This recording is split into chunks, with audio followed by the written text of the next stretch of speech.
భారత మహిళల జట్టు సెమీస్కి చేరాలంటే వరుస 2 మ్యాచెస్లోనూ విజయాలు సాధించాల్సిన సిచ్యువేషన్. దీనిలో భాగంగా రేపు న్యూజిలాండ్తో చావో రేవో లాంటి మ్యాచ్లో టీమిండియా తలపడుతోంది. బ్యాటర్లు రాణిస్తున్న బౌలింగ్ విభాగం బలహీనంగా ఉండడం టీమిండియాకు మింగుడు పట్టడం లేదు.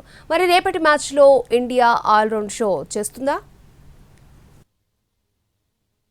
మహిళల వన్డే ప్రపంచ కప్లో మొదటి 2 మ్యాచ్ల్లో గెలిచి జోరు మీద కనిపించిన భారత జట్టు తర్వాత తడబడుతోంది. వరుసగా 3 మ్యాచ్ల్లో ఓటమి పాలై సెమీస్ అవకాశాలను సంక్లిష్టం చేసుకుంది. ప్రస్తుతం 4 పాయింట్లతో 4వ స్థానంలో ఉన్న హర్మన్ ప్రీత్ సేన ఇతర జట్ల ఫలితాలపై ఆధారపడకుండా సెమీస్ చేరాలంటే ఆడాల్సి ఉన్న చివరి 2 మ్యాచ్ల్లో నెగ్గాల్సిందే. గురువారం నవీ ముంబై వేదికగా న్యూజిలాండ్తో జరగనున్న మ్యాచ్ భారత్కు చావో రేవో లాంటిదని చెప్పొచ్చు.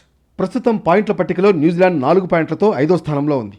భారత్ వేదికగా 2 జట్లు 23 మ్యాచ్ల్లో తలపడగా టీమిండియా 12, కివీస్ 10 మ్యాచ్ల్లో విజయం సాధించాయి. ఒక దాంట్లో ఫలితం తేలలేదు. ఓవరాల్గా చూస్తే 57 మ్యాచ్ల్లో న్యూజిలాండ్ 34, భారత్ 22 మ్యాచ్లు నెగ్గాయి.